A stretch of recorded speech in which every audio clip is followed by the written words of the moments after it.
bermegah, kami bermegah Tuhan. Kami ada di tempat ini karena Tuhan telah memungkinkannya. Kami memiliki tubuh yang bisa kami bawa ke tempat ini. Tuhan telah memungkinkannya. Dengan kesehatan, kami dapat menggunakannya untuk memuji Tuhan. Maka berkatilah umat-Mu Tuhan Yesus.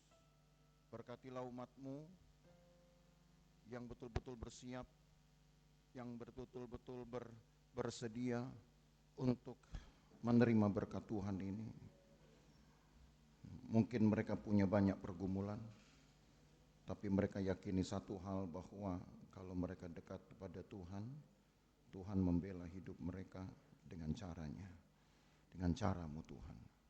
Berkatilah pujian kami, apalagi kami memberikannya dengan hati kami. Kami memberikannya bahkan dengan kekuatan kami. Bukan supaya kami bisa dilihat orang, tapi supaya Tuhan melihat ada kesungguhan. Kami ingin berkat Tuhan menghidupkan kami. Maka firman-Mu lah kiranya sebentar dibentangkan untuk menambahkan kekuatan iman, kekuatan pengharapan kami. Supaya apa yang kami lakukan sampai hari ini tetap kami bisa pertahankan sampai pada akhir hidup kami. Apa yang kami jaga, kami perjuangkan pada hari ini, tetap kami pertahankan sampai Engkau datang kembali. Sehingga Engkau akan memandang kami layak untuk menjadi kekasih-kekasih-Mu Tuhan. Tuhan berkati kami dengan firman-Mu, berkati kami semua yang hadir sore hari ini, berkati pelayan-pelayan yang mengambil bagian di dalamnya. Dalam nama Yesus Kristus kami berdoa. Amin. Haleluya. Puji Tuhan. Haleluya, puji Tuhan. Amin. Bapak Ibu Saudara, mendekati ucapan-ucapan penghabisan ya, dari Taurat, dari pengajaran firman Tuhan kepada umat Allah ini. Sebelum mereka masuk ke dalam tanah perjanjian, mereka dibekali dengan firman. Mereka tidak dibekali dengan benih, mereka tidak dibekali dengan sebutlah dengan bibit-bibit yang nanti mereka akan tanam itu di tanah perjanjian. Karena sebetulnya ketika mereka masuk ke tanah perjanjian, mereka tidak akan dulu memikirkan hidup mereka, atau bahkan penghasilan mereka, atau bahkan juga masa depan mereka. Yang mereka pikirkan pertama adalah bagaimana mereka menghalau penduduk-penduduk asli yang masih menganggap tanah itu adalah tanah mereka. Jadi memang mereka tidak dibekali ya dengan bibit ataupun benih yang nanti mereka akan tanam di tanah perjanjian, yang akan menghasilkan sesuatu lah ya, yang menghasilkan hasil-hasil bumi untuk kehidupan mereka. Itu sebabnya jauh lebih penting bagi umat Tuhan ini dibekali dengan firman Tuhan, supaya ada benih, ada bibit yang bersifat rohani, yang dapat menumbuhkan keyakinan dan pengharapan, juga kekuatan dan motivasi umat Tuhan ini untuk mengikut Tuhan. Karena kalau tidak, saudara, umat Tuhan ini tidak punya tenaga untuk mengiring Tuhan. Saudara, mengiring Tuhan itu perlu tenaga. Bukan tenaga cuman sekedar yang diperlukan di dalam tubuh ini. Tenaga itu saudara pakai bisa untuk ke gereja. Makanan bisa saudara gunakan nanti kalau menghasilkan tenaga. Saudara bisa gunakan tubuh ini untuk mengekspresikan kasih Tuhan itu dengan ibadah. Tapi tenaga yang sifatnya betul-betul rohani, itu tidak tampak dia mungkin secara fisik, tapi akan tampak dari keteguhan iman orang percaya. stabilnya iman orang percaya ini dalam situasi-situasi yang menegangkan dan tidak menguntungkan. Beda, saudara. Ada orang yang di gereja mungkin ekspresional. Tahu arti ekspresional? Gerak badannya. Gitu. Sampai saking banyaknya gerak keringatan dia. Misalkan begitu. Capek dia. Itu ekspresional. Baikkah itu? Baik. Tidak apa-apa. Ada orang yang nyeleneh bahkan. Kamu kebaktian sampai keringatan begitu. Ngapain? Emang olahraga. Lalu kemudian harus jawab apa? Kalau kebaktian itu berarti harus steril ya. Artinya itu harus necis begitu. Masuk gereja mulus, keluar gereja mulus. Gitu. Jadi pakai baju itu nggak lecek, keluar gereja juga harus lecek. Jadi kalau dia tepuk tangan tuh diatur, saudara, supaya jangan lecek makin tepuk tangan. Gitu. Nggak lecek, gitu. Ya, kan kalau begini kan bisa lecek gitu. Jadi nggak keringetan. Pertanyaannya, justru secara fisik Alkitab membandingkan ibadah dengan olahraga. Itu ada catatannya. Walau sedikit manfaatnya memang. Tapi justru ibadah yang ekspresional itu paling tidak menjaga keseriusan. Kalau ibadah dibuat tenang, bisa sih. Tapi takutnya makin tenang, makin hanyut dia. Ya, masuk hadirat Tuhan, gitu. Ditambah dengan bunyi sangkakala. Ada bunyi sangkakala. Gitu, bunyi sangkakala. Ada di gereja sebelah, saudara, begitu. Makin hanyut masuk hadirat Tuhan, tidak sadar dia telah membunyikan sangkakala. Sampai 7 kali lagi, gitu. Jadi, apa yang mau kita bilang? Bolehkah ibadah itu ekspresional? Harus. Bahkan di dalam perjanjian lama, nanti kalau kita sudah lebih jauh, kita belajar sampai kepada kitab Tawarikh. Umat Tuhan itu bahkan dibekali dengan alat musik yang memungkinkan mereka itu untuk menari. Diberi alat musik, rebana, gambus, kecapi, memungkinkan orang untuk menari dengan Tuhannya, asal tidak lebay. Karena pernah Daud itu menari dianggap lebay, gitu. Pernah kan begitu. Sehingga akhirnya bermunculanlah komentar-komentar. Ada seorang raja nggak bisa menjaga sikapnya, menyanyi itu nari nggak keruan. Boleh menari, saudara. Tapi ada yang satu orang yang lupa dia. Begitu menari, dia keluar dari kursinya dan begitu pemimpin pujian bilang silakan duduk, dia lupa di mana dia duduk tadi.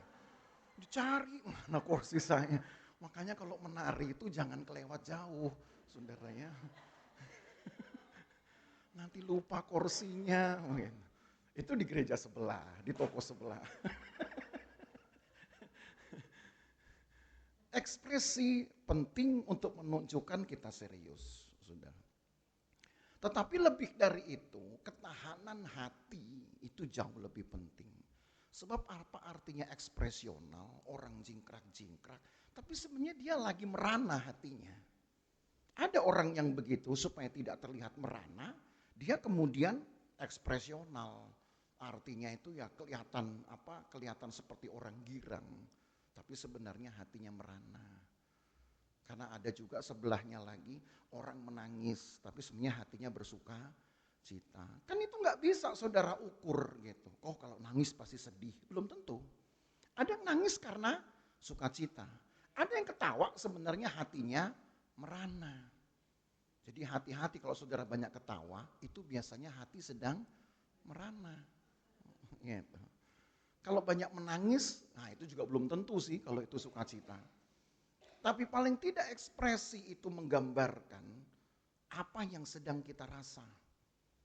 Dan begitulah rupanya saudara di dalam perjanjian lama umat Tuhan diatur Supaya ketika firman Tuhan diberitakan, pengajaran ini diberitakan menjadi bekal mereka. Bukan hanya ekspresi yang mereka tunjukkan, tapi ketahanan imannya.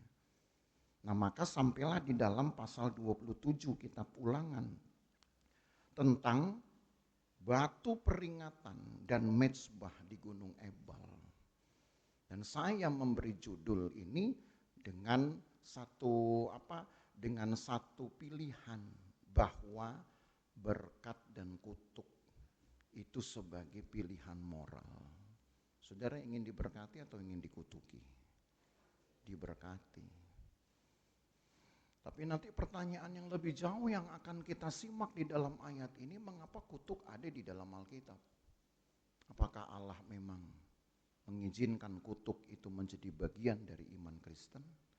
Atau apakah Allah itu sendiri memang mengutuk atau menghalalkan kutuk, sehingga hal tentang kutuk mengutuk ini menjadi semacam surat izin bagi jemaat-jemaat, bagi umat Tuhan untuk saling mengucapkan dan melemparkannya kepada orang lain karena perasaan gak senang. Saya rasa bukan itu. Tetapi kita baca saudaranya dari ayat 1 Ulangan 27 sampai ayat yang ketiga saja. Musa dan para tua-tua Israel memerintahkan kepada bangsa itu, berpeganglah pada segenap perintah yang kusampaikan kepadamu pada hari ini. Dan pada hari ini kamu menyeberangi sungai Yordan ke negeri yang diberikan kepadamu oleh Tuhan Allahmu. Maka haruslah engkau menegakkan batu-batu besar dan mengapurnya. Lalu pada batu itu haruslah kau tuliskan segala perkataan hukum Taurat ini. Sesudah engkau menyeberang, supaya engkau masuk ke negeri yang diberikan kepadamu oleh Tuhan Allahmu, satu negeri yang berlimpah-limpah susu dan madunya, seperti yang dijanjikan kepadamu oleh Tuhan Allah nenek moyangmu. Sekarang Musa dan para tua-tua Israel membuat sebutlah ini sebuah pesan psikomotor istilahnya. Awalnya Musa cuma mengucapkan, itu hanya memunculkan ingatan, pengetahuan, ingatan. Oh ya harus begini, ingat. Gak boleh begitu, ingat. Sekarang, supaya semua yang pernah diucapkan dan diingat oleh orang Israel ini sudah menjadi sebuah pengertian yang sudah masuk ke dalam hati mereka, maka Musa menginginkan nanti kalau mereka masuk sudah ke tanah perjanjian, menyeberang sungai Yordan, mereka harus menuliskan semua perintah, semua firman, semua pengajaran sepanjang perjalanan mereka di padang pengembaraan itu. Mereka harus tuliskan di atas batu. Siapa yang pernah menulis saudara di atas batu? Belum ada ya? Ada pernah nulis di atas batu? Bisa gak menulis di atas batu? Bisa, asal jangan pulpen yang saudara pakai. Saudara harus pakai itu pemahat, tuh dipahat batunya. Barulah dia akan muncul tulisan. Anggaplah ini batu saudara, maka kemudian untuk muncul tulisan itu perlu dipahat. Itu bukan pekerjaan sehari dua hari. Itu bisa pekerjaan berminggu-minggu bahkan. Tapi inilah awal dari yang saya sebut dengan pesan psikomotor. Arti psikomotor itu ada geraknya. Jadi rupanya penting bagi umat Tuhan di zaman sekarang. Bukan hanya sekedar baca Alkitab, kalau perlu mencatatkan lagi Alkitabnya. Kasihlah Tuhan Allahmu, tulis. Gitu. Itu sebabnya ketika dulu Hagatha itu masih SD sampai SMP kalau tidak salah, pernah kita lesin dia saudara masuk kumon, tapi bukan kumon matematik, kumon bahasa Inggris. Nah di kumon bahasa Inggris ini awalnya saya pikir ini konsep yang mengada-ada, belajar bahasa Inggris dengan cara menulis. Orang di mana-mana belajar bahasa Inggris itu sudah pengucapan, menirukan orang ngucapin. Kenapa ini harus dimulai dengan tulisan? Ternyata Metodenya itu saudara adalah metode yang teruji. Kalau orang sudah bisa menulis, pasti dia bisa mengucapkan. Tapi kalau orang disuruh mengucapkan menirukan, percayalah saudara, sampai nanti orang ke-10 ucapannya beda dengan yang pertama. Pernah bikin permainan begitu? Pernah kan? Gitu. Tuhan tolong saya, gitu misalkan gitu. Tuhan tolong saya, itu baru pendek itu. Nggak tahu kenapa sampai ke sebelah Tuhan colong saya. Dari kata tolong muncul ke-10 Tuhan colong saya. Cuman kata pendek loh itu saudara. Gimana kalau dipanjangin? Belepotan saya pikir. Maka di dalam konsep ini, kenapa Musa bilang tulis? Itu nggak akan salah. Sebab kalau sampai saudara salah menghafal, berarti ada saya yang salah kita tulis. Betul. Jadi baru saya ngeh di situ. Ternyata metode yang disebut dengan pesan psikomotor ini melatih apa yang kita simpan di dalam benak kita itu untuk kita ingat. Nah kalau orang Israel cuma duduk ya, khotbah, ayo kamu dengar, nanti kamu sampaikan, lupa. Itu sebabnya sekali-sekali perlu saudara mungkin catat khotbahnya. Gimana? Mau catat khotbah mulai minggu depan? Nanti Natal saya periksa. Udah sekolah Alkitab dong kalau begitu ya. Nanti siapa yang catatannya paling rapi ya dapat hadiah gitu. Tapi itu menunjukkan saudara bahwa untuk ikut Tuhan itu harus banyak usaha, nggak cuma duduk diam, dengar. Ada kegiatan mungkin yang saudara tambahkan nanti di rumah. Apa itu? Baca ulang. Paling tidak menggaris dulu waktu saya praktek dulu tahun 94 itu. Saya praktek dari kelas 1, saya berpraktek di Bandung. Ada satu Alkitab saya sudah hampir memang kayak buku gambar, saudara. Coretan, garis penggaris, kadang ada garis miring-miring, ada garis, pokoknya untuk membedakan, gitu. Ada yang saya clear, gitu kan, masih pakai pensil warna, itu warna kuning, itu tandanya ayat-ayat berupa peringatan. Warna merah, ini ayat-ayat yang menjadi teguran keras. Warna biru, itu motivasi. Itu dulu saya punya Alkitab itu. Cuman entah kenapa saudara, di rak buku saya ketika saya mau pulang, itu barang udah gak ada. Ya, 2 agenda saya isinya ringkasan saya dari kitab Kejadian sampai kitab Hakim-Hakim hilang. Tahu teman pengerja pada ambil mungkin. Walaupun marah saya cuma berdoa. Saya cuma berdoa gini, yang mencuri Alkitab dan catatan saya harus pintar khotbah. Kalau enggak pintar khotbah, rasain saya bilang gitu. Saya nggak tahu sampai hari ini siapa saudara. Tapi itu pernah saya lakukan. Kenapa? Karena saya pikir hanya membaca firman belum tentu kita tahu, belum tentu nempel. Maka saya meringkas. Mungkin saudara pikir, Pak ngapain Alkitab diringkas? Alkitab diringkas kan nggak penting gitu. Entar mengurangi firman. Oh bukan itu. Meringkas Alkitab bukan mengurangi firman. Kan tetap ada firman yang asli di dalam Alkitab yang lengkap. Tapi meringkas itu menunjukkan bahwa kita ingin memindahkan pesan-pesan di dalam Alkitab kepada pesan psikomotor kita. Pada waktu kita menulis, kasihlah Tuhan Allahmu, itu langsung di dalam otak kita ini.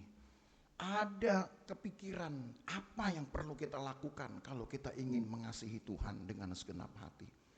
Dan itulah makanya mengapa Musa mengharuskan orang Israel untuk melakukan itu. Sayangnya Alkitab tidak menyebut berapa lama butuh waktu. Tapi sebelum orang Israel diizinkan untuk bercocok tanam, saudara. Nanti kita bahas di dalam kitab Yosua. Setelah kitab Ulangan selesai kan kita akan bahas kitab Yosua. Orang Israel sedikitnya perlu waktu 5 tahun untuk mengosongkan tanah Kanaan, untuk mensterilkan tanah itu sebelum tanah itu bisa digarap nanti menjadi ladang, menjadi pertanian. Itu butuh 5 tahun, saudara. Jadi nggak asal mereka masuk menyeberang sungai Yordan, langsung hore, kibarin bendera, saya sudah sampai. Oh enggak gitu. Nanti saudara akan tahu bahwa masih banyak perjuangan yang bangsa ini harus alami, lakukan. Tepat ketika mereka menyeberang sungai Yordan. 5 tahun loh itu. Kalau saudara mungkin masuk di barisan orang Israel, 40 tahun jalan muter-muter.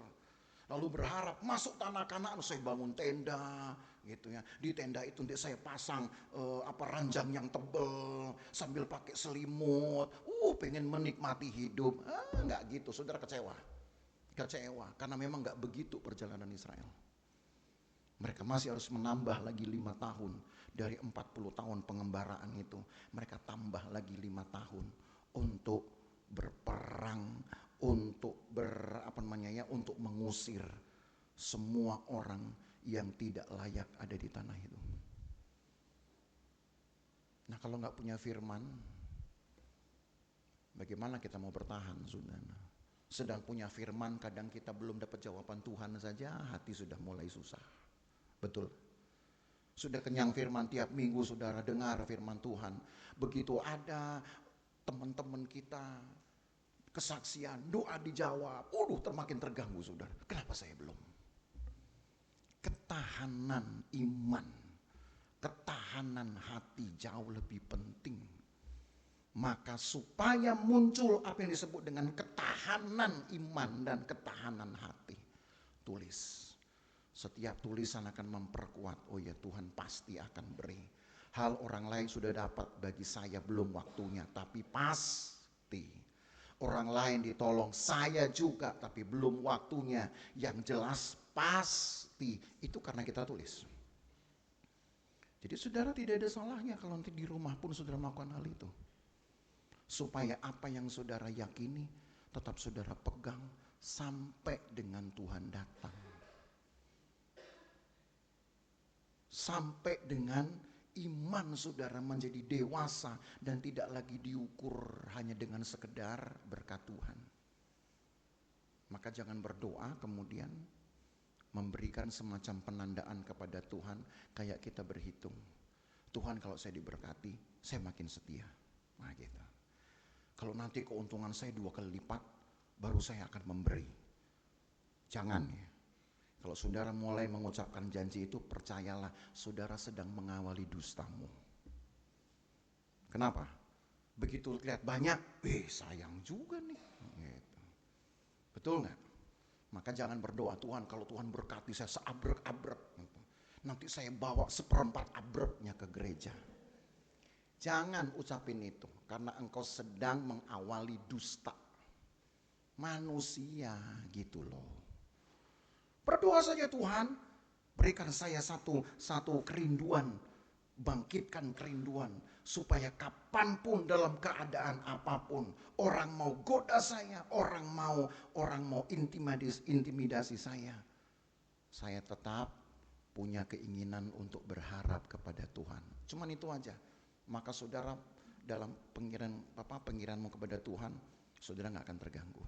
Tapi kalau saudara buat janji yang terlalu muluk-muluk, saya ingatkan sekarang, stop lebih baik. Sebab kalau tidak, engkau sedang membangun dusta saudara. Nah itu sebabnya, supaya orang Israel ini teringat, mikir, supaya mereka selalu perhatian, maka kemudian dibuatlah ada 2 hal yang nanti mereka harus lakukan. Pertama, mereka menuliskan dulu hukum-hukum Tuhan ini pada sebuah batu, gitu. Nah itu di ayat 4 kita baca sekarang. Ayat 4 sampai ayat 9. Tadi kan kita masih sampai ayat 3.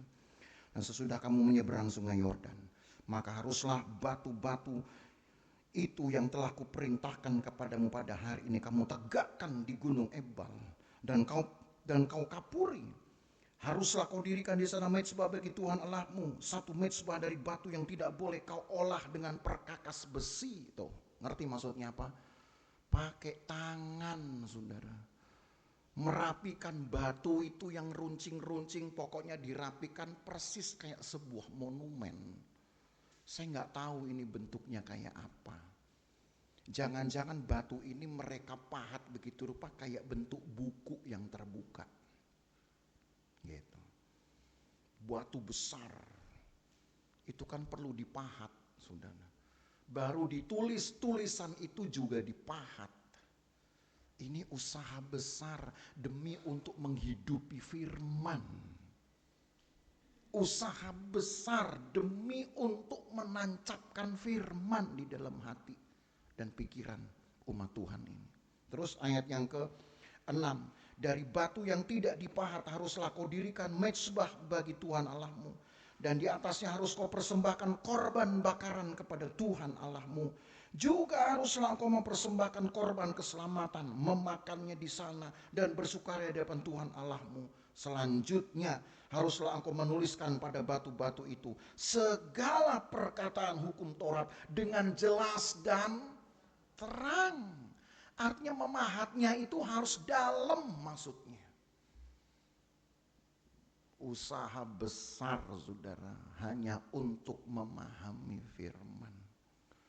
Maka jangan baca firman itu cuma sekali baca, lalu kemudian pakai metode baca cepat.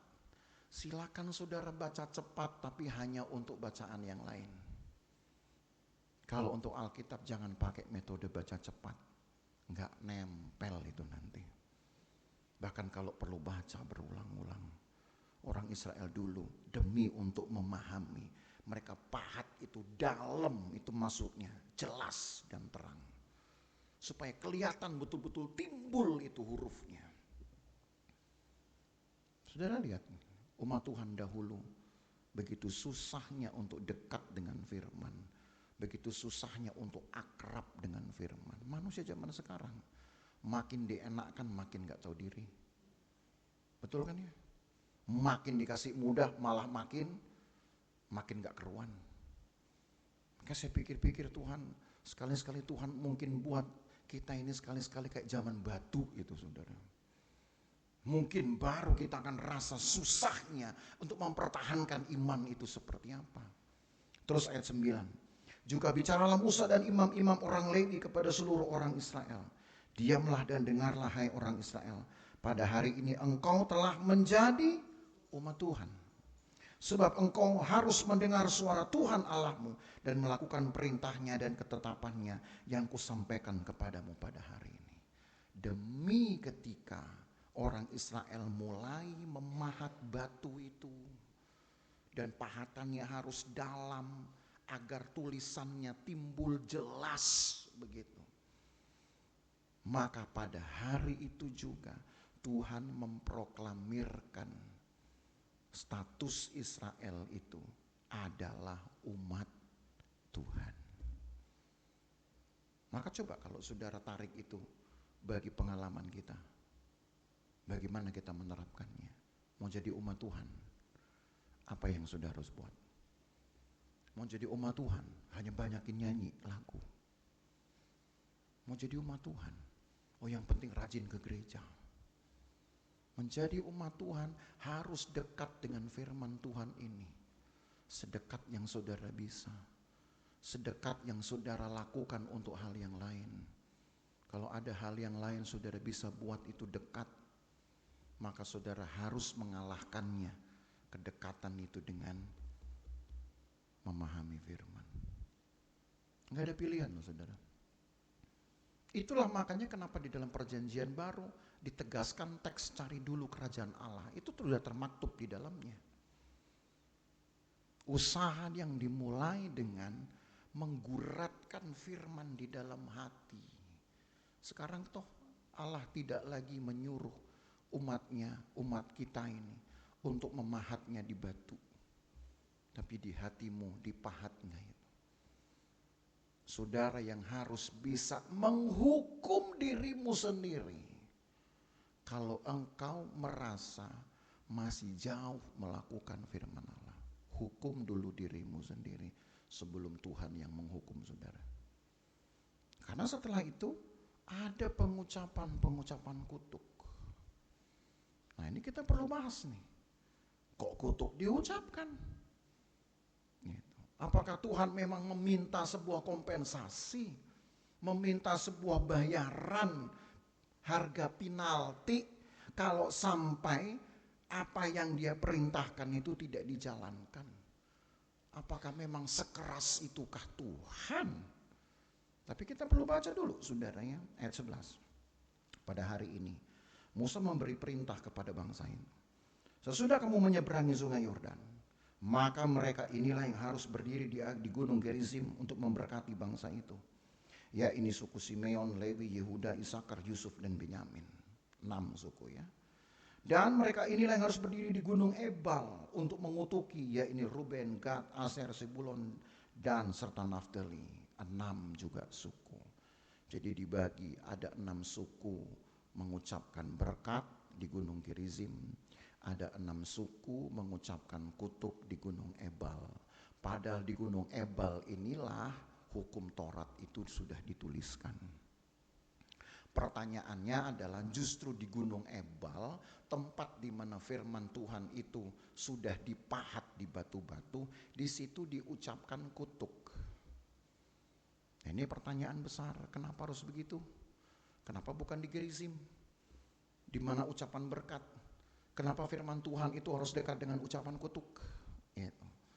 Kita baca dulu ya ayat yang 14. Maka haruslah orang-orang Lewi mulai bicara dan mengatakan kepada seluruh orang Israel dengan suara nyaring, terkutuklah orang yang membuat patung pahatan atau patung tuangan, suatu kekejian bagi Tuhan, buatan tangan seorang tukang, dan yang mendirikannya dengan tersembunyi. Dan seluruh bangsa itu harus menjawab, amin. Ucapan kutuk diaminin, saudara.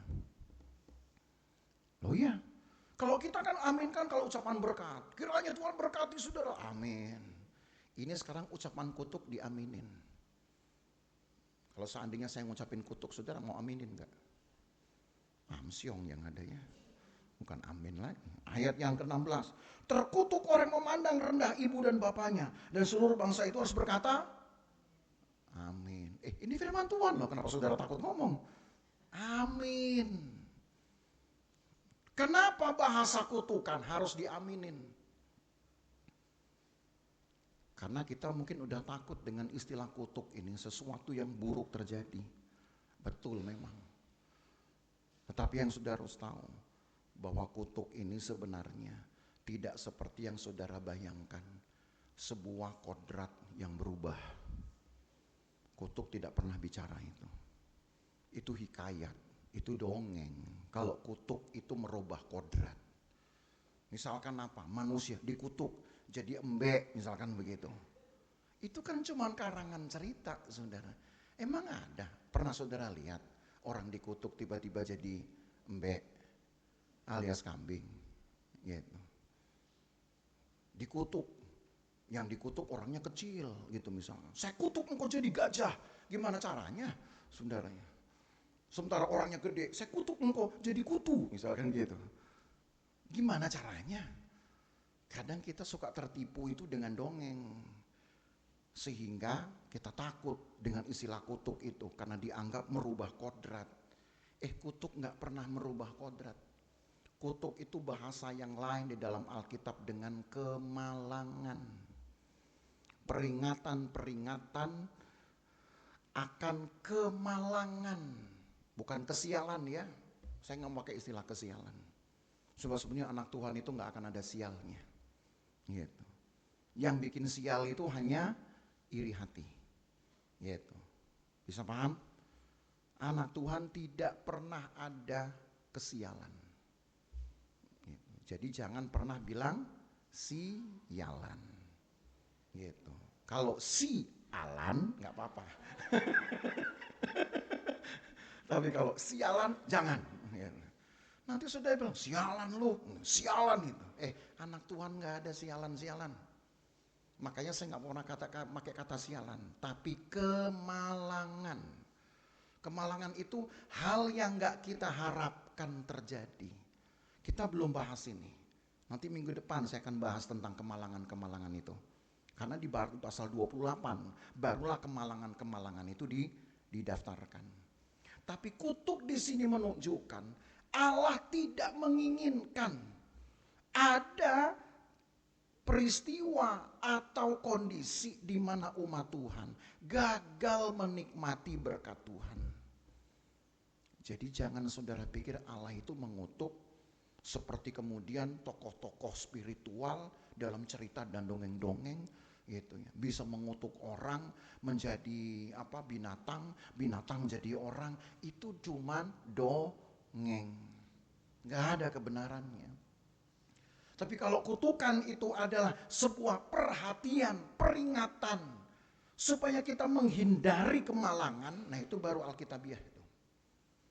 Jadi ingat saudaranya, kutukan di sini bahasa lain dari kata kemalangan. Dan kemalangan tidak sama dengan keadaan sial, tidak sama. Tapi kemalangan itu artinya satu penderitaan yang Tuhan izinkan supaya orang-orang yang tidak melakukan firman menyadari kesalahannya. Cuman itu saja. Maka yang saudara lihat kemudian di dalam ayat-ayat ini, ada 7 kutuk saudara diucapkan.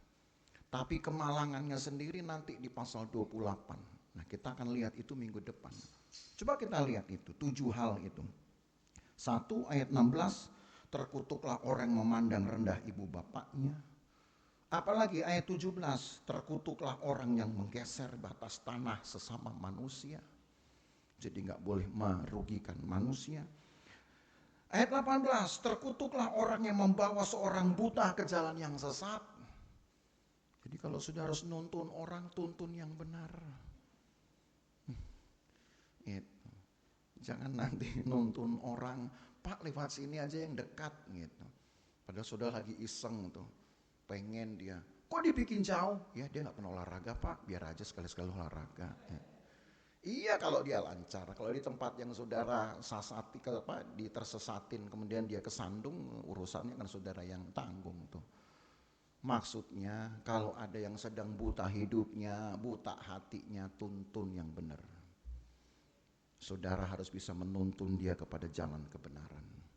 Sekarang ini banyak orang hidup di persimpangan jalan, saudara.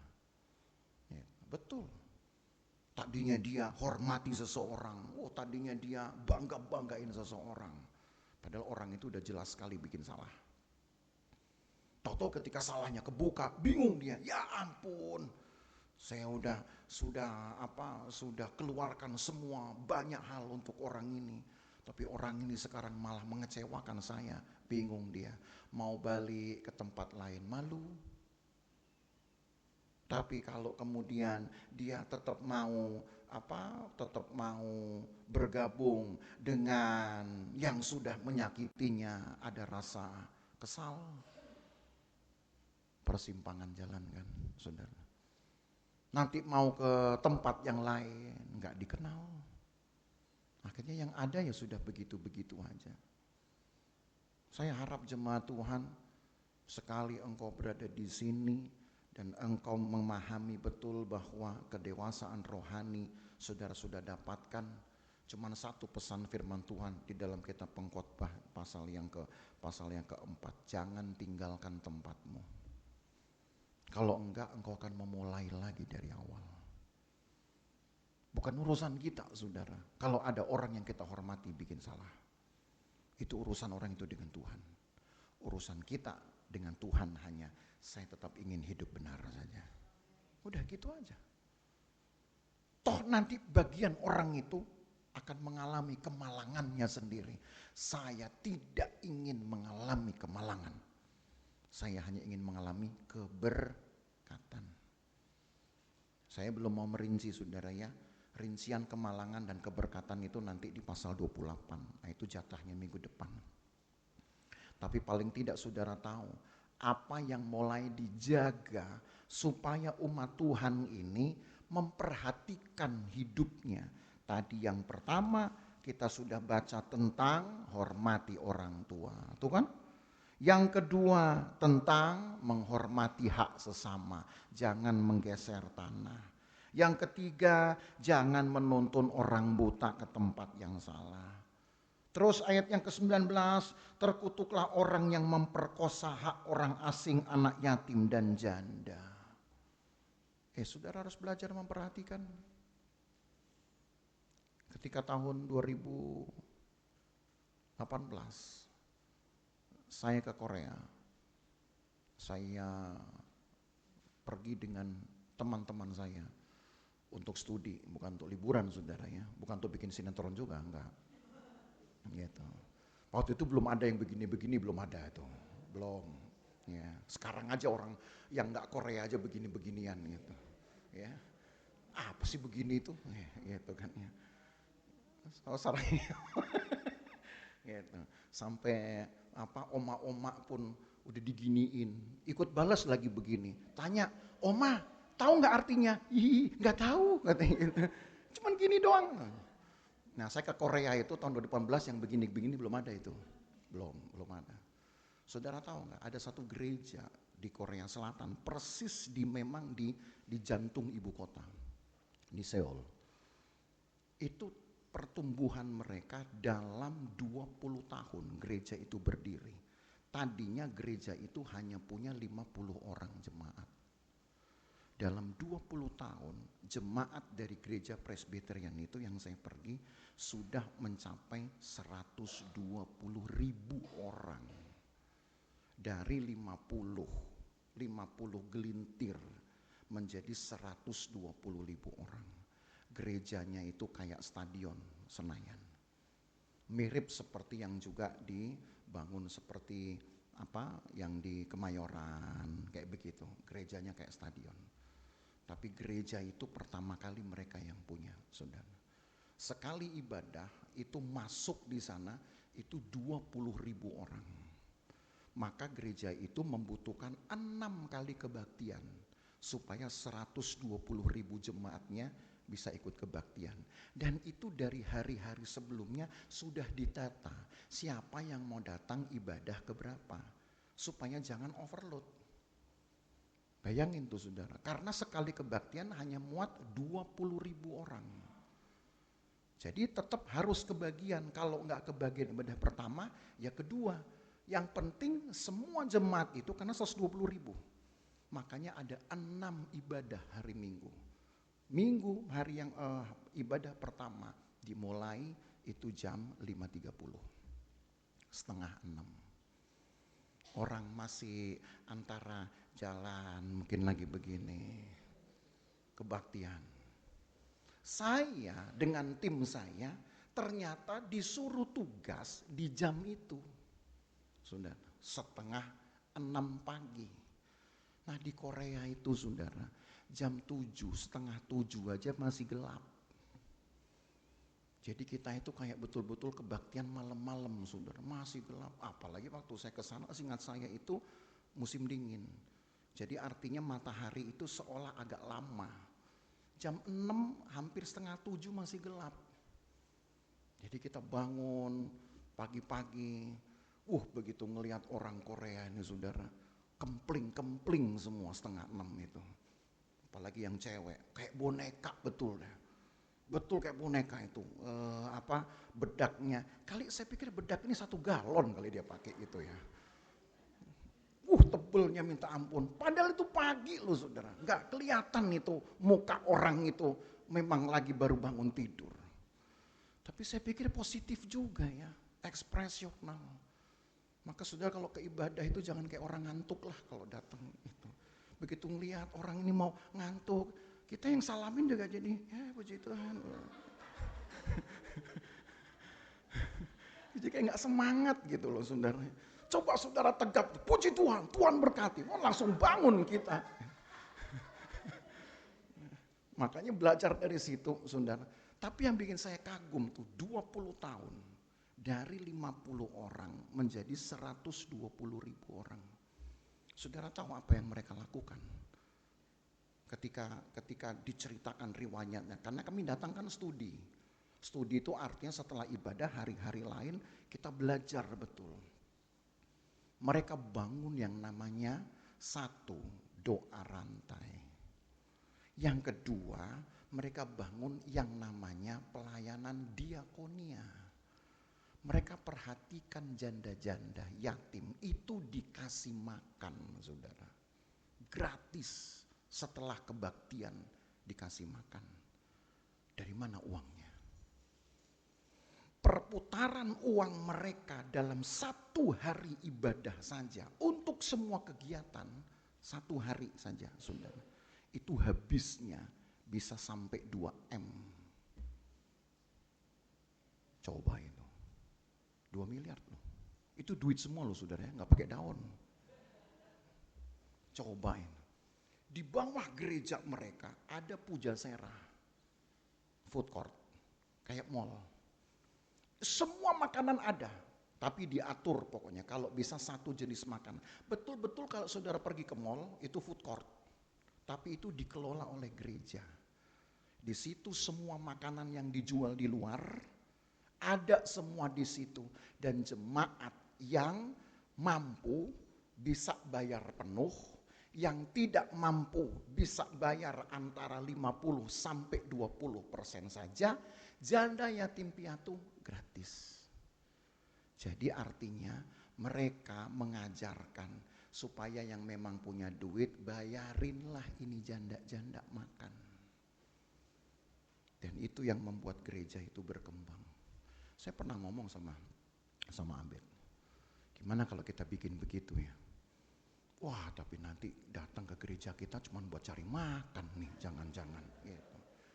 Apalagi nih, depan mau kita bikin pujasera, jual sate, jual bakpao, jual cukio. Wih gitu, dengan harga murah gitu. Bayar 20%. Saya takutnya mentalnya orang Indonesia nggak kayak orang Korea, saudara. Datang ke gereja cuman mau belanja, makan doang, suruh kebaktian, ntar dulu saya cuma dipesenin ke sini cuma belanja doang, nah gitu. Makanya saya masih mikir, Tuhan kasih hikmat. Memang lain lubuk lain ikan kan saudara. Tapi yang saya mau tunjukkan, kenapa firman Tuhan kepada orang Israel juga itu. Terkutuklah orang yang memperkosa hak orang asing dan anak yatim dan janda. Karena rupanya gereja memperhatikan orang-orang ini diberkati loh saudara. Diberkati. Makanya nantilah ya minggu-minggu berikutnya, bulan-bulan depan. Saya rasa ini perlu buat kita kembangkan. Kalau gereja Lusufan bisa mengambil perhatian untuk memberi makan. Walau gak tiap hari juga. Ntar keenakan jandanya. Ntar mah.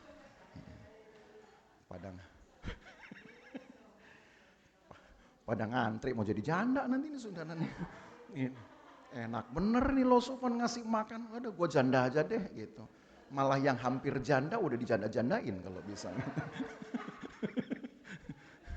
Ya, perlu diatur tuh saudara. Tapi saya percaya kalau kita lakukan dengan tulus hati demi untuk melakukan firman Tuhan, Allah berkati. Karena saya lihat contohnya itu 2018 loh saudara. Saya kaget, teman-teman kita kaget juga, teman-teman saya. Kenapa? Nggak nyangka hanya dengan begini saja. Ternyata pelayanan itu Tuhan izinkan. Paling tidak itu adalah bukti kalau orang suka memberi pasti akan diberkati. Makanya itu ditegaskan, jangan sampai engkau malah mencurangi janda dan yatim. Banyak saudara ditulis dalam ayat ini, apa yang kemudian dipelihara dengan peringatan akan kemalangan atau kutuk. Supaya dengan begitu orang Israel memagari hatinya untuk tidak mulai memikirkan hal yang merugikan orang lain. Jadi sekarang saudara tahu, kalau Alkitab ini datang kepada kita dalam bahasa kutuk, itu bukan untuk mengubah kodrat dan memang tidak pernah ada kutuk sampai merubah kodrat. Kutuk hanya peringatan akan datang kemalangan kalau kita tidak melakukannya. Nanti di pasal 28 bahkan kemalangan-kemalangan itu Tuhan akan buat nyaris sama seperti tulah di Mesir. Itu saya kasih tahu dulu sekarang. Nanti rinciannya minggu depan. Tuhan akan buat kemalangan itu nyaris sama seperti tulah di Mesir. Dan itu Tuhan rela timpakan kepada anak Tuhan, kepada orang Israel. Kalau mereka tidak melakukan firman. Tentu tidak ada di hati Allah kan saudara. Tuhan timpakan seperti ini. Yang Tuhan inginkan saudara hidup diberkati, hidup dengan rasa aman, hidup dengan rasa tenang. Tapi setenang apa kita bisa melakukan firman Tuhan itu dulu. Maka betullah firman Tuhan berkata dalam perjanjian baru, ada yang kita tuai, itu harus didahului dengan ada yang kita tabur. Kan begitu. Kalau kita ingin mendapatkan hal yang besar, setia dulu pada hal yang kecil. Itu semua perjanjian baru hanya merumuskan konsepnya di sini. Jadi sebelum kita melakukan firman Tuhan, buat firman Tuhan itu tertoreh betul, terpahat di dalam hati saudara. Sehingga ayat-ayat itu tidak terkesan saudara bisa tunda. Kalau cuma baca, kasih Tuhan Allahmu. Ah, iya saya juga mengasihi kok Tuhan. Saudara gak punya greget. Jangan mencuri. Ah iyalah saya gak akan mencuri lah. Orang saya udah cukup. Seolah-olah saudara gak berjaga-jaga. Tapi kalau disuruh tulis, itu terngiang saudara. Oh jangan mencuri. Ternyata mencuri bukan hanya sekedar ngambil punya orang. Tapi kalau masuk tadi ayat tadi, mencurangi janda, tidak membantu janda, itu juga dianggap mencuri ternyata. Kenapa kita punya pemahaman itu? Karena kita catat di dalam hati. Nah cara kita mencatat itu kan tentu beda-beda. Melalui saudara membaca tiap hari, maka jangan pernah menghafal ayat. Baca tiap hari, lama-lama saudara akan nempel sendiri itu ayat. Orang bijak pernah berkata, 22 kali saudara lakukan itu dengan konsisten, maka sisanya itu akan nempel dengan sendirinya. Saudara baca itu rutin 22 hari, tiap hari saudara baca. Percayalah itu nempel sendiri itu ayat. Makanya kenapa orang Israel itu hafal ayat? Oh hafal betul dia. Betul-betul hafal saudara. Karena tiap hari dia baca. Nah kalau kita baca apa kira-kira? Tiap hari. Baca status orang. Status orang, wih lagi ngapain? Wih, itu dibaca tiap hari saudara. Ya. Jadi kita ini bukan pembaca kitab, pembaca status. Ya. Udah gitu dikomentari. Kan harusnya kan kita mengomentari firman, dikomentari. Makin dapat respon, makin jadi kita. Hilang sudah waktu kita. Tapi herannya anak Tuhan sekarang merasa itu bukan sesuatu yang merugikan. Gak apa-apa sih kalau tiap hari kita masih menyisihkan waktu untuk membaca firman. Gak apa-apa sih kalau itu tidak mencuri waktu-waktu kita untuk berdoa, bersekutu. Ada orang satu hari habis untuk baca status. Habis untuk bikin status. Coba itu. Kayak gak ada lagi kerjaan hidupnya. Ya. Satu kali saudara saya ingat ketika belum ada HP-HP-an begini. Ya, belum ada sebenarnya. Di zaman saya maksudnya yang HP smart belum ada. Dulu saya masih ketika pertama kali saya praktek itu seingat saya setelah saya menikah, setelah saya menikah. HP-nya itu masih yang kayak pisang itu saudara, ya. Yang panjang. Mungkin saudara pernah tahu kan HP Ericsson itu ya, yang kayak pisang. Jadi kalau seandainya kita lupa itu bawa pisang pun orang nggak akan aneh gitu. Gede gitu. Belum ada yang kayak begini-begini. Tiap kali rupanya saudara, ketika disuruh apapun selalu teralihkan hanya dengan barang itu. Suatu saat gembala saya marah. Dia cuma bilang begitu, kau bawa sekalian aja ke neraka itu, katanya. Bawa sekalian ke neraka. Biar kamu di neraka sekalian dengan barangnya. Saya aja yang untung bukan saya, bukan ke saya. Tapi dengar itu aja saudara sedih bener gitu. Kalau sampai dengan kita seperti tidak lagi bisa memiliki waktu hanya untuk satu barang itu. Nah sekarang udah lebih canggih lagi nih saudara. Lihat Alkitab awalnya kan. Saudara baca Alkitab, tahu-tahu masuk ting, selamat Anda mendapat undian berhadiah, buka. isian ini. Ya, tadi sudah ngetik Alkitab jadi lain kan, ngetik nama gitu. Ibu ini, umur sekian, alamat sekian. Gitu. Hilang. Begitu sudah selesai baru tutup. Alkitabnya hilang lagi. Oh iya, tadi baca Alkitab, ulang lagi baca Alkitab. Masuk lagi pesan, ting gitu. Ayo jalan-jalan yuk, gitu misalkan. Hati-hati saudara itu. Yang begitu-begitu sekarang lebih gampang bisa mengalihkan anak Tuhan. Kalau cuman sekedar orang intimidasi, saudara bisa kuat. Enggak, saya mau pilih Tuhan. Orang-orang mungkin susahi saudara, saudara bisa tetap melawan. Ada setan saudara tengking, bisa? Bisa. Tapi kalau HP nih, coba tengking HP kalau bisa. Dalam nama Yesus, hilang. Nanti sore dia buka lagi, ya astagfirullah. Saudara, pentingnya umat Tuhan harus menulis supaya kegiatan mereka habis hanya dengan persekutuan dengan firman. Cuman itu loh. Mungkin saudara bilang, oh iya itu orang Israel dulu gak ada kerjaan lain. Iya, mereka gak ada kerjaan lain memang. Tapi ketika mereka sampai di tanah perjanjian, setelah 5 tahun mereka mengosongkan, apa yang harus mereka buat? Mereka bercocok tanam, mereka juga harus mengurus rumah tangga. Tapi kegiatan ini harus tetap dilanjutkan. Bukan berhenti, saudara.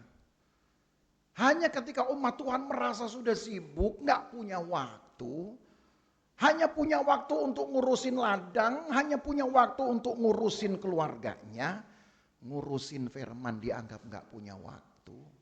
Lama-lama kebiasaan itu terus menghilang. Nanti kita belajar masuk dalam kitab Hakim-Hakim. Tapi Yosua harus selesai dulu ya.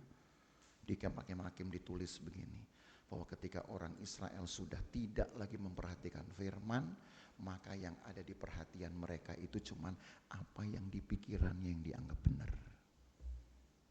Dari situlah saudara, Tuhan menghilang dari komunitas ini. Mau tahu berapa lama? Kalau dihitung dicatat 220 tahun Tuhan menghilang dari komunitas Israel. Kenapa? Karena awalnya menganggap sibuk, saya gak punya waktu. Saya lagi ngurusin kerjaan, apalagi diberkati Tuhan. Hati-hati, nanti saya akan bicara lebih detail. Berkat itu bisa jadi setan, saudara. Awalnya kita ingin diberkati, tapi begitu Tuhan berkati, bisa jadi berhala itu. Dan orang Israel alami itu. Begitu diberkati, makin jauh dia dari Tuhan. Dan begitu jauhnya sampai mereka bilang, Tuhan sibuk sekali. Karena Tuhan sudah kasih saya berkat yang banyak, saya mesti kelola ini. Hilang waktu dengan Tuhan. Sekarang gantian Tuhan yang menghilang dari mereka 220 tahun.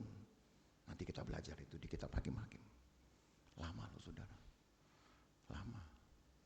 Maka jangan mulai dengan saudara menghilangkan kebiasaan rohani. Sebab kalau sampai hal itu saudara hilangkan pelan-pelan. Dulu orang yang setia, sekarang orang yang yaitu separuh-separuh. Nanti lama-lama Tuhan yang menghilang dari hidup saudara. Stres loh kita saudara. Maka itulah sebelum datang pengalaman-pengalaman yang menyakitkan itu. Termasuk Tuhan menghilang itu. Tuhan kasih peringatan kutuk ini. Peringatan kemalangan. Saudara tahu apa yang paling malang dalam hidup manusia? Kalau kehilangan teman. Kalau kehilangan persekutuan dengan temannya. Paling merana dia saudara. Percayalah sama saya. Apalagi kalau kita kehilangan Tuhan kan. Saudara dijauhkan teman, saudara masih punya Tuhan, betul. Tapi kalau saudara sudah hilang Tuhan, temanmu gak bisa jadi penolongmu. Temanmu hanya bisa menemani, namanya teman. Tapi belum tentu bisa menolong.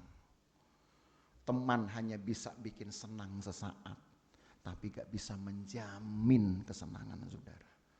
Yang bisa itu hanya Tuhan. Hilang teman, masih ada Tuhan. Hilang Tuhan, teman bisa menjadi tidak teman. Hati-hati ini. Saya berikan ini supaya saudara menjalani hidup saudara dengan mendahulukan Tuhan. Maka apa-apa, dahulukan firman. Bangun pagi, baca firman. Ya, baca firman. Jangan baca status orang. Pagi-pagi status orang dibaca. Gitu. Begitu saudara tertarik status orang, ikut ngerumpi. Firmannya hilang. Oh, masih ada nanti. Gitu. Begitu nanti saudara mau baca, tiba-tiba saudara sedang anfal, misalkan begitu. Lupa lagi firmannya. Pagi-pagi bangun tidur, baca firman.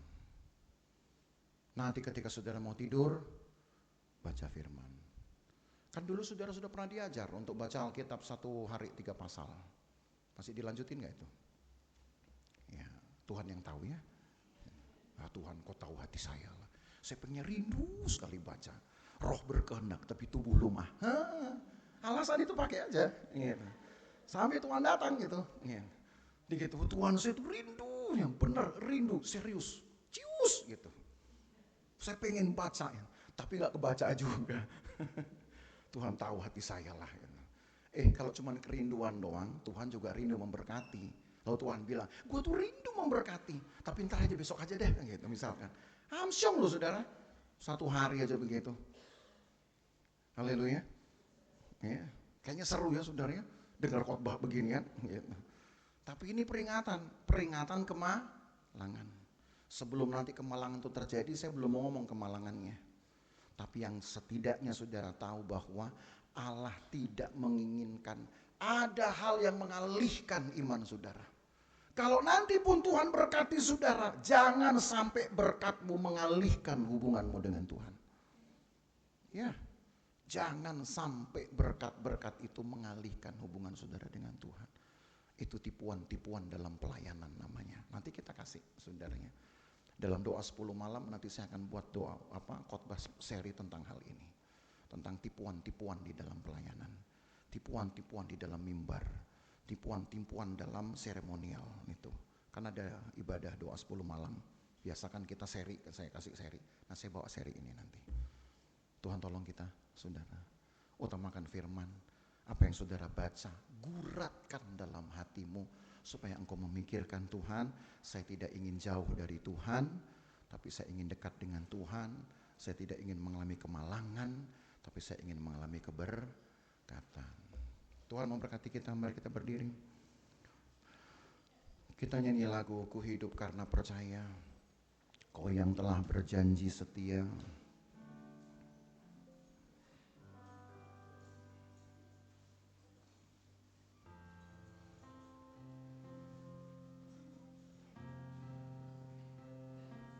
Ku hidup karena percaya, Kau yang berjanji setia, pengharapanku selalu ada di dalam. Ku tidak akan menyerah meski dalam kesesatan. Seluruh hidupku dalam genggaman-Mu. Lagi dari awal, ku hidup karena percaya. Ku hidup karena percaya, Kau yang berjanji setia, pengharapanku selalu ada di dalam-Mu. Ku tidak akan menyerah meski dalam kesesatan.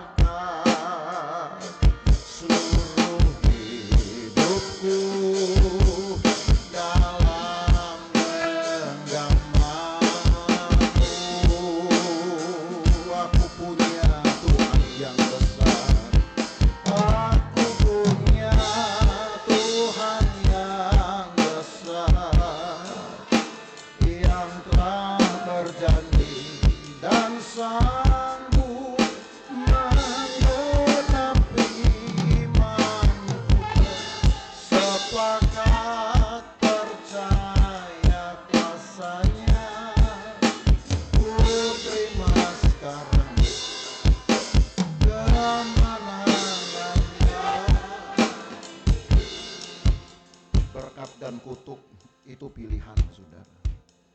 Pilihan moral. Kalau saudara ingin hidup saudara sejahtera, tenang, jangan saudara minta dulu dari Tuhan. Saudara yang harus buat dulu keamanan itu dengan cara bersekutu dengan Tuhan. Kalaupun kita minta Tuhan jagai hidup kita dari yang jahat, tapi saudara gak pernah dekat dengan Tuhan, bagaimana saudara bisa menjaga perlindungan Tuhan itu sendiri? Allah itu selalu berhasil menjaga umatnya, tapi umatnya selalu gagal untuk menjaga tertib hidupnya. Maka kita belajar supaya sama seperti orang Israel, saudara, supaya dekat dengan Tuhan. Susah untuk mendatangkan Tuhan itu dekat, tapi ketika firman-Nya dituliskan di dalam hatimu, Dia akan terasa dekat dengan engkau. Mungkin mustahil memanggil Tuhan dalam keadaannya seperti tubuh secara fisik Dia hadir. Tapi kalau saudara menghadirkan Dia di dalam persekutuan saudara, menikmati firman Tuhan dan menaruh di dalam hatimu, Dia akan ada. Dengan caranya Dia akan menjamah saudara, dan dengan caranya Dia akan buat saudara tahu bahwa Dia telah hadir untuk saudara. Maka perjuangkanlah semua iman yang saudara sudah pupuk pelihara. Jaga ketahanan iman saudara, jaga ketahanan hati saudara. Jangan biarkan saudara berkat-berkat kita menjadi penghalang. Jangan biarkan nanti terpakainya kita, kesibukan kita menjadi terhalang, menjadi penghalang dari hubungan dengan Tuhan. Waktu susah kita teriak Tuhan, tapi waktu Tuhan berkati kita tidak teriakin lagi Tuhan. Hati-hati. Ada kemalangan yang Tuhan luaskan, tapi tidak lama berubah ketika umat Tuhan memohon ampun. Kemalangan diubah menjadi keberkatan. Hanya jangan sampai kita permainkan hidup kita. Jangan sampai kita permainkan kemurahan Tuhan. Sekali saudara ada di dalam keberkatan, pelihara terus. Karena itu adalah kepercayaan dari Tuhan. Hiduplah dengan percaya kepada Tuhan, sampai saudara dipercaya oleh Tuhan mengalami banyak hal besar. Ku hidup karena percaya, ku hidup karena percaya.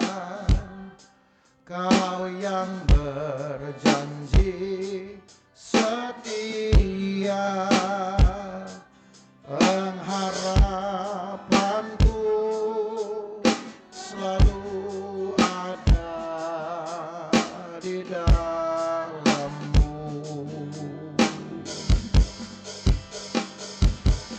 Ku tidak akan menyerah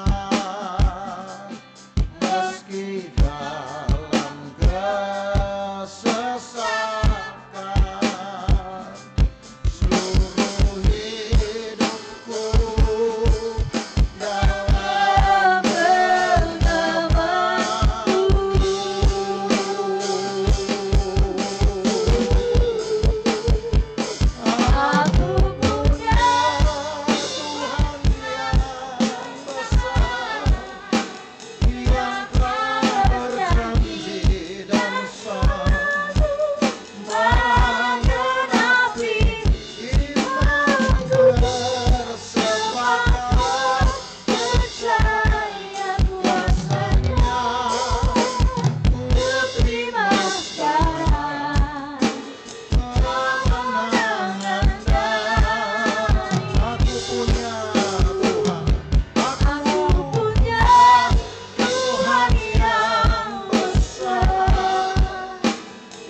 Sama seperti Tuhan membaharui perjanjian-Mu kepada orang Israel. Di atas gunung Ebal, Tuhan menginginkan umat-Mu menuliskan hukum-hukum Tuhan. Maka di atas dari keyakinan kami ingin menuliskan semua hukum Tuhan itu di hati kami. Di atas pengharapan kami akan tuliskan firman-Mu di dalam hati kami. Di atas perilaku-perilaku keagamaan kami akan mendasarinya dengan firman yang sudah kami pahat di dalam hati kami. Tuhan, Engkau tahu pergumulan umat-Mu. Tuhan, tolong hidup mereka. Bukan kesulitan yang menjadi penghalang kami. Bukan keadaan kekurangan yang bisa menjadi penghalang kami. Justru adalah ketika kami merasa aman, ketika kami sudah merasa diberkati, seringkali itu menjadi batu sandungan buat kami. Setan bisa kami usir atas nama-Mu. Orang-orang yang mengintimidasi kami bisa kami injili dengan kasih. Bisa kami ubahkan hati mereka.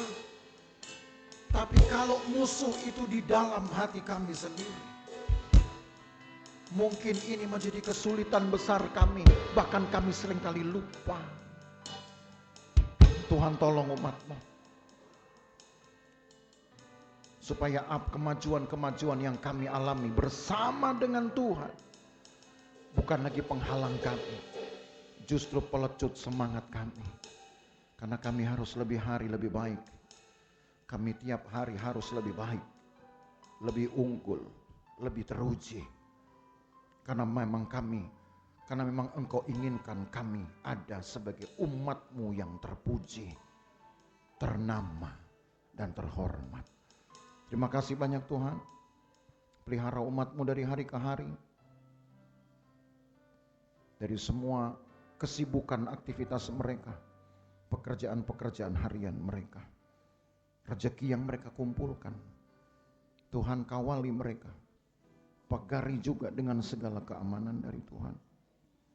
Jauhkan dari bahaya celaka perbuatan jahat orang lain, jauhkan dari keinginan orang lain untuk menghancurkan mereka. Asal jangan kami sendiri yang menghancurkan persekutuan kami dengan Tuhan. Pelihara umat-Mu, berkati umat-Mu.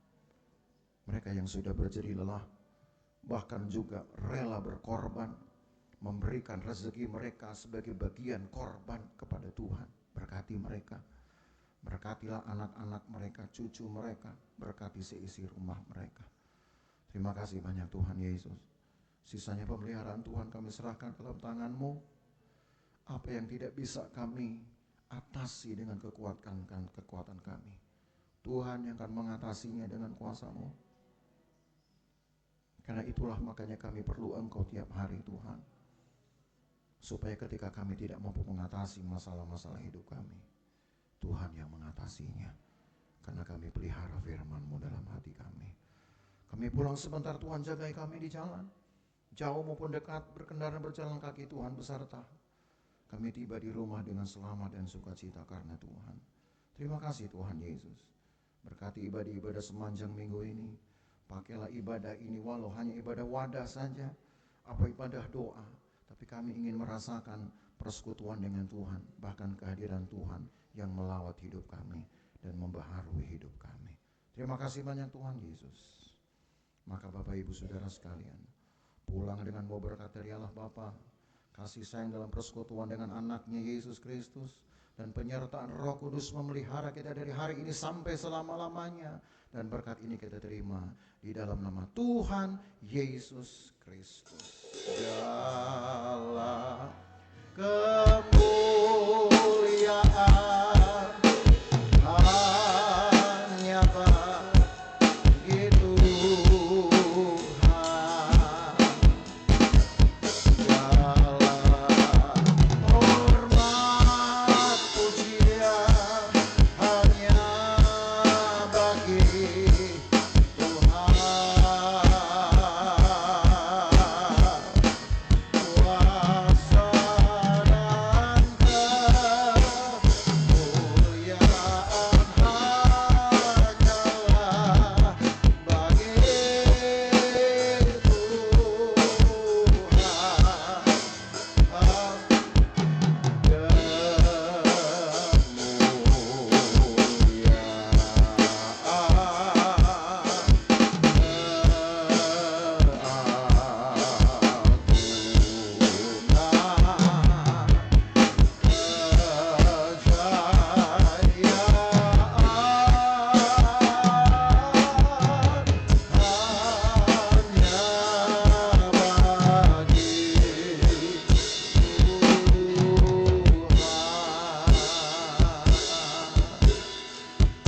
Jemaat yang diberkati bersama kita berkata.